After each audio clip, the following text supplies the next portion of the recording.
ओम शांति।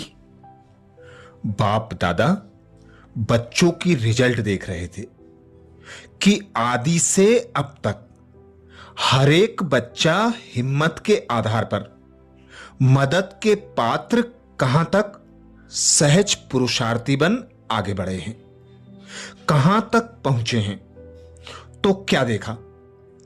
बाप की मदद अर्थात दाता की देन, वरदाता के वरदान तो सागर के समान है, लेकिन सागर से लेने वाले कोई बच्चे सागर समान भरपूर बन औरों को भी बना रहे हैं, और कोई बच्चे मदद लेने की विधि को ना जान मदद लेने के बजाय अपनी ही मेहनत में कभी तीव्र गति, कभी दिल शिकस्त, कभी अलबेलेपन के खेल में नीचे ऊपर होते रहते हैं।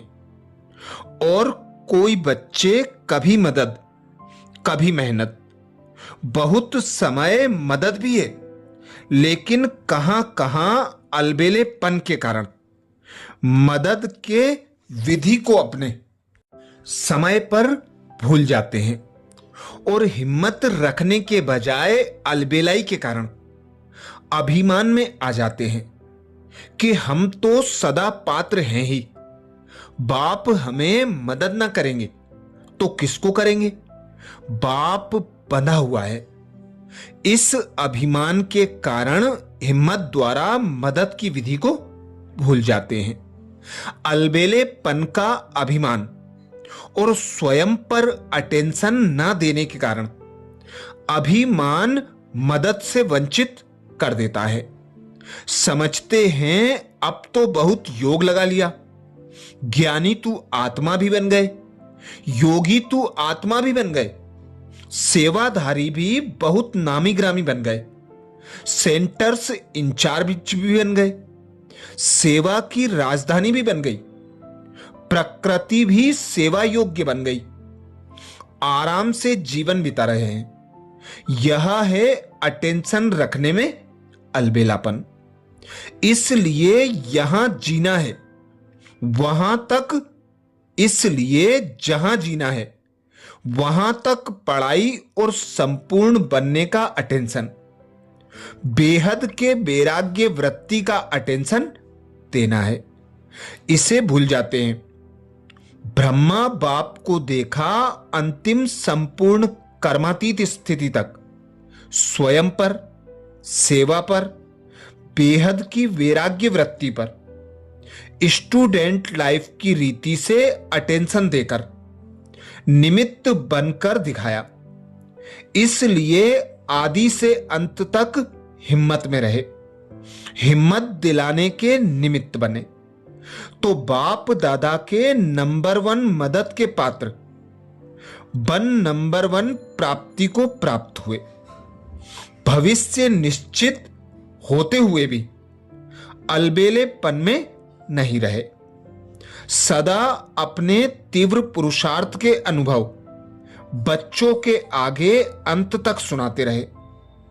मदद के सागर में ऐसे समा गए जो अब भी बाप समान हर बच्चे को अव्यक्त रूप से भी मददगार हैं। इसको कहते हैं एक कदम की हिम्मत और पदम गुणा मदद के पात्र बनना। तो बाप दादा देख रहे थे कि कई बच्चे मदद के पात्र होते हुए भी मदद से वंचित क्यों रह जाते हैं। इसका कारण सुनाया कि हिम्मत के विधि को भूल कारण, हिम्मत की विधि को भूलने के कारण अभिमान अर्थात अलबेलापन और स्व के ऊपर अटेंशन की कमी के कारण विधि नहीं तो वरदान से वंचित रह जाते। सागर के बच्चे होते हुए भी छोटे छोटे तालाब बन जाते। जैसे तालाब का पानी खड़ा हुआ होता है, ऐसे पुरुषार्थ के बीच में खड़े हो जाते हैं। अच्छा, ये विशेष महावाक्य 22 नवंबर 1987 को बाप दादा ने हम बच्चों को सुनाए थे। ऐसे ही 10 जनवरी 1988 को बाप दादा बोले, माया के भिन्न भिन्न विघ्नों के समय व प्रकृति के भिन्न भिन्न परिस्थितियों के समय काम में लगाकर देखो कि जो मैंने मनन किया कि इस परिस्थिति प्रमाण व विघ्न के प्रमाण यह ज्ञान रत्न मायाजीत बना सकते, वह बनाने वाला है, वह प्रैक्टिकल हुआ, अर्थात मायाजीत बने। वह सोचा था मायाजीत बनेंगे, लेकिन मेहनत करनी पड़ी, वह समय व्यर्थ गया। इससे सिद्ध है कि विधि यथार्थ नहीं थी, तब सिद्धि नहीं मिली। यूज करने का तरीका भी चाहिए, अभ्यास भी चाहिए, अनुभवी मूर्त होना चाहिए। जैसे साइंस वाले भी बहुत पावरफुल बॉम्ब्स अर्थात शक्तिशाली गोले ले जाते हैं, समझते हैं बस इससे अब तो जीत लेंगे, लेकिन यूज करने वाले को यूज करने का ढंग नहीं आता, तो पावरफुल बॉम्ब्स होते हुए भी यहां वहां ऐसे स्थान पर जाकर गिरता जो व्यर्थ चला जाता। कारण क्या हुआ? यूज करने की विधि ठीक नहीं। ऐसे एक एक ज्ञान रत्न अति अमूल्य हैं। ज्ञान रत्न व ज्ञान की शक्ति के आगे परिस्थिति व विघ्न ठहर नहीं सकते। लेकिन अगर विजय नहीं होती है तो समझो यूज करने की विधि नहीं आती है। दूसरी बात, मनन शक्ति का अभ्यास सदा न करने से समय पर बिना अभ्यास के अचानक काम में लगाने का प्रयत्न करते हो, इसलिए धोखा खा लेते हो। यह अलबेलापन आ जाता है। ज्ञान तो बुद्धि में है ही, समय पर काम में लगा लेंगे, लेकिन सदा का अभ्यास, बहुत काल का अभ्यास होना चाहिए। नहीं तो उस समय सोचने वाले को क्या टाइटल देंगे? कुंभकर्ण, कुंभकर्ण देंगे ना। उसने क्या अलबेलापन किया?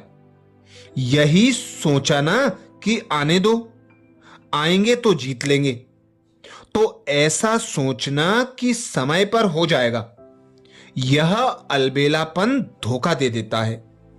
इसलिए हर रोज मनन शक्ति को बढ़ाते जाओ।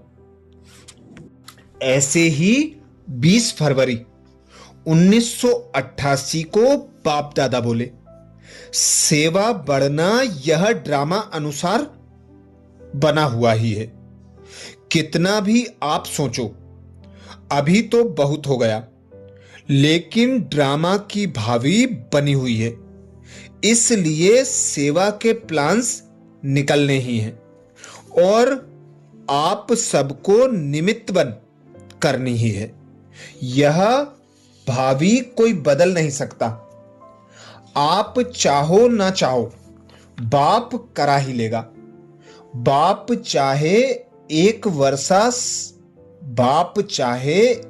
वर्षा सेवा से रेस्ट दे देवे, नहीं बदल सकता। सेवा से फ्री हो बैठ सकेंगे। जैसे याद ब्राह्मण जीवन की खुराक है, ऐसे सेवा भी जीवन की खुराक है। बिना खुराक के कभी कोई रह सकता है क्या? रह सकता है, लेकिन बैलेंस जरूरी है। इतना भी ज्यादा नहीं करो जो बुद्धि पर बोझ हो, और इतना भी नहीं करो जो अलबेले हो जाओ। ना बोझ हो ना अलबेलापन हो, इसको कहा जाता है बैलेंस। अच्छा, ऐसे ही और विशेष आलस्य और अलबेलेपन के लिए बाप दादा के महावाक्य सुनने के लिए बाबा के चैनल को सब्सक्राइब करें। वीडियो को ज्यादा से ज्यादा बीके भाई बहनों को शेयर करने की सेवा जरूर करें। ओम शांति।